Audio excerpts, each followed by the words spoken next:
কৃষকরা জমি দিতে ইচ্ছুক, ন্যায্য দাবি চাইছেন এবং দাম হচ্ছে নির্ধারিত করা হোক। এই নিয়ে একটি কৃষকরা আলোচনাতে বসেন। বলছি যে এই যে কালিয়াগঞ্জ থেকে বুনিয়াদপুর রেল প্রকল্প দীর্ঘদিন ধরে আমাদের জমিতে মাপামাপি চলছে এবং পিলারও গেড়ে দিচ্ছে। আমরা এই গালার পরে যারা আসছে তারা কিন্তু কিছু বলতে পারছে না।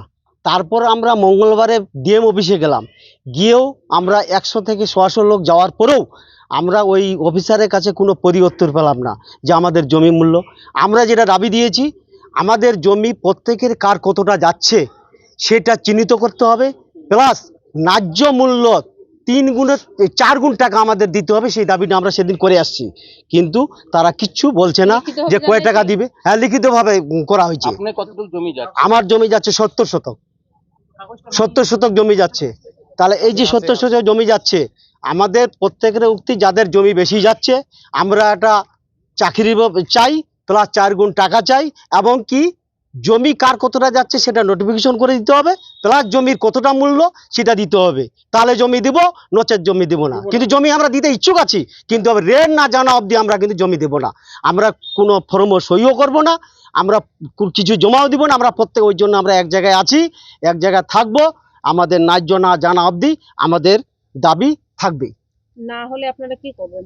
না হলে আমরা জমি দিব না, না হলে আমরা জমি দেবো না। এখান থেকে যদি আমাদের উদ্যোক্তা কর্তৃপক্ষ যদি যেতে হয় তাও যাব, প্রয়োজন মতো যদি আমাদের হাইকোর্টে যেতে হয় তাও যেতে বাধ্য, আমরা যাব। কিন্তু আমরা ন্যায্য মূল্য ছাড়া জমি দেবো না। তার কারণ আমরা তো জমি দেবো না সেটা বলছি না, কিন্তু আমাদের ন্যায্য মূল্যটা সেটা ওরা জানাক, সরকারিভাবে জানাক। তাহলে অন্ধকারের মধ্যে আমরা পড়ে আছি, কিছু জানতে পারলাম না, তাহলে আমাদেরকে না জানালে আমরা কি করে জমি দেবো? ওরা শুধু আসছে আর মাপছে আর বলছে এই ফর্ম দাও, ওই জমি দাও, ওই কাগজ দাও। তো গ্রামের লোক তো বেশিরভাগে বোকাশোকা, কিছু তো জানে না, তাদেরকে তো বোঝাতে হবে। কয়টা শিক্ষিত লোক আছে যা তারা জানতে পারবে? তাহলে অন্ধকারের মধ্যে তো কেউ জমি দিবে না। জমি আমাদের দিলে এককালীন চলে যাচ্ছে, তাহলে আমাদের কৃষক লোক জমির উপর নির্ভরশীল, আমরা জমির উপর নির্ভর করে খাই। তাহলে আমাদের জমি চলে গেলে তো আমাদের দুঃখের বিষয়। তাহলে সরকারকে জানা উচিত যে আমরা জমি কৃষকের কাছ থেকে নিলে আমাদের ন্যায্য মূল্য আমাদেরকে জানাতে হবে, আমরা অন্ধকারের মধ্যে থাকবো না। দ্বিতীয়ত কোনো কাজের রাস্তা নেই, কৃষিকাজ ছাড়া কোনো না, কোনো রাস্তা নাই, কোনো রাস্তা নাই।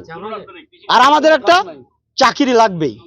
8 সালের প্রকল্প, সেই সময় কি করেছিল না করেছিল ওই সরকার, এখন পরবর্তী সরকার যারা আসছে তারা কিভাবে কি না করছে, নানা রকম টাল বাহানা করে চলছে, আর বারবার করে কৃষকদের হেনস্থা করছে। এটা করা তাদের ঠিক হচ্ছে না। আমরা জানতে চাই এই হেনস্থা না করে আমাদের সম্পূর্ণভাবে মাঠে এসে সম্পূর্ণ কৃষকদের ডেকে নিয়ে তাদের জায়গাপত্রের কাগজপত্র চাওয়া হচ্ছে। সেটা কেন চাওয়া হচ্ছে? তাদেরকে ডেকে নিয়ে ভালোভাবে কাগজপত্র বুঝিয়ে দিয়ে তাদেরকে জানানো উচিত। এটা কেন জানাচ্ছে না এই সরকার এবং উদ্যোক্ত যে কোনো কমিটি? আপনাদের জমি মাপা কি হয়ে গেছে? আমাদের জমি অধিগ্রহণ করার জন্য ওরা জমি মাপতে আসছে, কিন্তু আমরা আপনার কতটুকু? আমার যাচ্ছে 1.5 বিঘা। 1.5 বিঘা, হ্যাঁ। আপনারা একমাত্র কৃষি জমির উপরেই হ্যাঁ, নির্ভর? কৃষি জমির উপরে আমরা নির্ভর, আমরা কৃষক। ওই জমিটা চলে গেলে আমরা একদম নিঃস্ব হয়।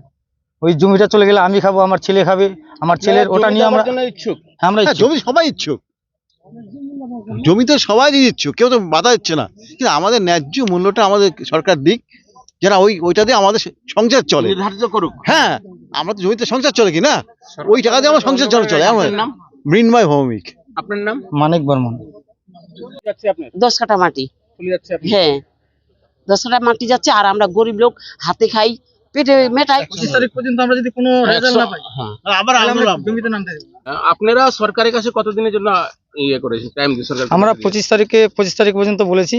আমরা 25 তারিখ পর্যন্ত যদি সরকারের কাছে আমরা কোনো উত্তর না পাই সদুত্তর না পাই, তাহলে আমরা বৃহত্তর আমাদের আন্দোলন জমিতে নামতে দেব না, এমনকি বৃহত্তর আন্দোলনে আমরা নামবো। কৃষকরা জমি দিতে ইচ্ছুক, তাদেরকে ন্যায্য জমির দাম নির্ধারিত করুন। এবং আমরাও চাইছি যেন কালিয়াগঞ্জ থেকে এই বুনিয়াদপুরের রেল প্রকল্প যেন অতি শীঘ্র যেন চালু হয়, এবং হচ্ছে সরকার যারা যে সমস্ত কৃষকদের জমি চলে যাচ্ছে তারা সেই কৃষকরা যেন ন্যায্য দাম পায়। উত্তর দিনাজপুর থেকে আমি হরেন্দ্র কুমার।